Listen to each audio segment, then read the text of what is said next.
Hello दोस्तों, मैं हूं रेलवे वाला चिंकू चैनल से और मैं आपका स्वागत करता हूं इस धमाकेदार वीडियो में जिसमें हम बात करने वाले हैं कि जो आरपीएफ की एसआई और कांस्टेबल की भर्ती है इसमें 2018-19 में क्या मेरिट गई थी।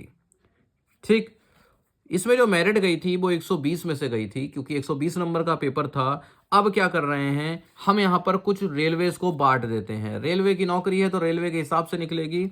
जैसे एसआर यानी साउथ रेलवे, इनमें सब में समझ लो, इस ई का मतलब ईस्ट, डब्ल्यू का मतलब वेस्ट, एन का मतलब नॉर्थ, एस का मतलब साउथ, आर का मतलब रेलवे। तो एस आर यानी southern railway, S W R यानी south western railway, S C R यानी south central railway, C R यानी सेंट्रल रेलवे, डब्ल्यू आर यानी western railway, W C R यानी वेस्टर्न सेंट्रल रेलवे। समझ गए ना?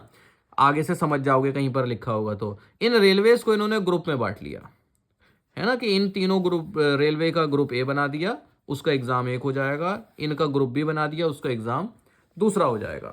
तो इस बेसिस पर यहाँ पर जनरल, ओबीसी, एससी, एसटी की यहाँ पर कट ऑफ लिखी हुई है। सबसे पहले बात करते हैं एसआई की, यानी कि सब इंस्पेक्टर यानी कि दरोगा साहब की। जो जो बच्चे ग्रेजुएट होंगे वो एसआई के लिए एलिजिबल हैं, वो एसआई के लिए एग्जाम देंगे। अब एग्जाम दिए, आपने फिजिकल मेडिकल सब पास किए। अब भाई साहब कितने नंबर वाले पास हुए? ठीक, ओबीसी में आए 95 नंबर, एससी वाले 88, एसटी 85 और यूआर यानी जर्नल 94 नंबर। इसके बाद आ जाते हैं ग्रुप बी पर। तो यहाँ पर जर्नल की जो मेरिट गई वो सबसे हाई गई, इन्होंने रिकॉर्ड तोड़ डाले और इन्होंने अपना शतक पूरा कर दिया। 120 में से जिसके 100.76 के ऊपर होंगे वो पास हुआ होगा और इसके नीचे वाले फेल हुए होंगे। ओबीसी की 97.8, एससी की 90 और एसटी की 85। 120 में से अच्छी खासी मेरिट जा रही है दोस्तों। वो इसलिए क्योंकि बहुत लोग एलिजिबल हो जाते हैं। अब एएलपी में क्या होता है, एएलपी में सिर्फ टेक्निकल बैकग्राउंड वाले बच्चे ही फॉर्म भर पाते हैं, पर एसआई के लिए सभी ग्रेजुएट, फिर चाहे वो बीए हो, चाहे वो बीएससी हो, चाहे वो बीकॉम हो, चाहे वो बीटेक हो, सभी लोग इस फॉर्म को भर लेते हैं, तो ज़्यादा भीड़ आ जाती है। इसी तरह से ग्रुप सी, ग्रुप डी और ग्रुप ई में आप देखिए, जनरल 94, एसटी 81, एससी 84 और ओबीसी 92। अच्छी खासी है। यहाँ पर सबसे कम कट ऑफ गई एनएफआर यानी नॉर्थ फ्रंटियर रेलवे, जिसको कि ग्रुप ई में रखा था। इनके तो मौजा ही मौजा हो गई। जनरल देखिए 74 नंबर, एसटी 62, एससी 69 और ओबीसी 77 नंबर।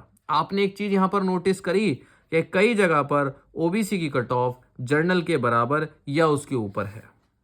ठीक है, अब जरा नीचे चले जाते हैं। ये है कांस्टेबल भाई साहब की कट ऑफ। कांस्टेबल भाई साहब वो जो बच्चे 10th पास हैं, ग्रेजुएट पूरे नहीं हैं, भाई ग्रेजुएशन के फर्स्ट सेकंड थर्ड ईयर में भी अगर आप हैं तो भी आप फिर कांस्टेबल ही भर सकते हैं। इनको भी उसी तरह से ग्रुप में बांटा हुआ है। कुछ डेटा नहीं मिले तो ये हैं इनकी कट ऑफ 120 में से। तो इनकी भी अच्छी खासी है। इनकी थोड़ी सी आप कम क्यों देखेंगे?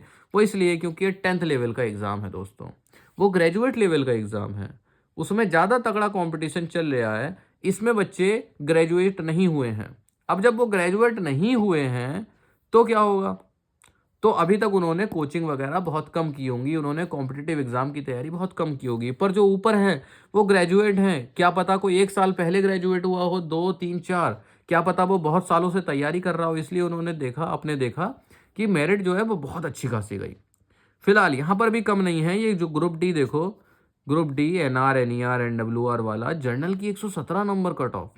हो सकता है डेटा कुछ मिसमैच हो सकता है, क्योंकि मैं भी तो दूसरी जगहों से ही देखता हूँ। दोस्तों यहाँ पर मैं आपको एक बात बताना चाहता हूँ कि अगर आपको भी आइडिया लेना है कि आपके कितने मार्क्स आ रहे हैं तो आप किरण पब्लिकेशन की ये किताब ले सकते हैं। ये कांस्टेबल के लिए भी आती है और ये एसआई दरोगा साहब के लिए भी आती है। आप दुकान ऑनलाइन कहीं से भी खरीद सकते हैं, डिस्क्रिप्शन में मैं लिंक भी डाल दूंगा। बाकी आपकी मर्जी है खरीदने की, खरीदें कहाँ से। पर खरीदनी इसलिए है क्योंकि इसमें पिछली बार आए हुए बहुत सारे क्वेश्चन पेपर्स हैं। अब क्वेश्चन पेपर हैं तो क्वेश्चंस को आप सॉल्व करेंगे, 120 सवाल को सॉल्व करेंगे, उसके बाद आंसर की से अपना चेक करेंगे, तो आपको एक आइडिया होगा कि भैया मेरे 120 में से, मान लीजिए आपकी एससी कैटेगरी है और आपके 75 नंबर आ रहे हैं, तो आपको एक आइडिया हो जाएगा कि भाई साहब मेरे कम नंबर आ रहे हैं, मुझे बहुत ज़्यादा मेहनत की ज़रूरत है। पर मान लीजिए आपकी एससी कैटेगरी है और आपके नंबर 90 के आसपास आ रहे हैं, तो आप एक बार को मान के चल सकते हैं, कॉन्फिडेंस आपका बढ़ेगा कि हाँ, मैं इतना होशियार हूं, मेरी तैयारी इतनी है कि मैं कट ऑफ को बीट कर सकता हूं। ठीक, फिर आपकी अलग स्ट्रेटेजी होगी। आपकी स्ट्रेटेजी फिर स्पीड बढ़ाने में, टाइम मैनेजमेंट पे होगी, ना कि सीखने में। और अगर आपके नंबर ज़्यादा कम आ रहे हैं तो आपकी तैयारी ये होगी कि मैं जो चीज़ नहीं कर पा रहा हूँ उनको सीखूं।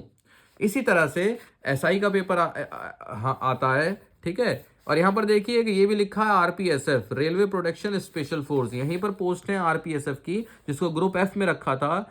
इसकी कट ऑफ हल्की सी यहाँ पर ऊंची गई थी, 90 के ऊपर गई थी, क्योंकि इसमें पोस्ट कम होती है, ठीक है। तो सेम ये भी है, यहाँ पर दे रखा है कि किस किस शिफ्ट के, इतनी तारीख के, इन शिफ्ट के, इसमें क्या है, सॉल्व पेपर है। जब आप सॉल्व कर लेंगे तो बहुत से सवाल आपके गलत हो जाएंगे या नहीं कर पाएंगे, वो आप पीछे इनका सॉल्यूशन दिया हुआ है। यही इसकी सबसे अच्छी खास बात है कि आप किसी सवाल में कंफ्यूज नहीं रहेंगे कि इसका आंसर कैसे आया।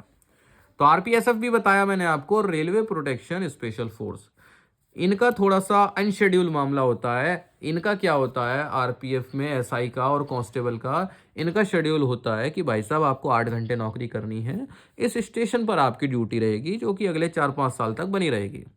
आरपीएसएफ का थोड़ा सा मामला डामाडोल रहता है, कभी कहीं तो कभी कहीं, कभी इमरजेंसी में बुला लिया जाता है, तो ऐसा समझिए 24 घंटे नौकरी के भी ही रहते हैं, हमेशा तैयार रहते हैं।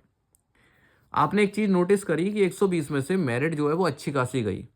तो यानी कि अगर आप ये बुक लेते हैं करंट पब्लिकेशन की प्रीवियस ईयर वाली और सॉल्व करके देखते हैं, तो आपको पता चलेगा कि आपके 120 में से कितने नंबर आ रहे हैं। और अगर आपकी में कमी है, नंबर कम आ रहे हैं, तो फिर 4-5 पेपर सॉल्व करिए और एनालाइज करिए कि आपके मैथ में कम नंबर आ रहे हैं, रीजनिंग में, या फिर जीए में। फिर जो सब्जेक्ट आपका कमज़ोर है, फिर आप उसको मजबूत करिए। समय है, समय की कोई कमी नहीं है, समय हमेशा होता है। आप पढ़िए और आपका सिलेक्शन गारंटी से कहीं ना कहीं होगा।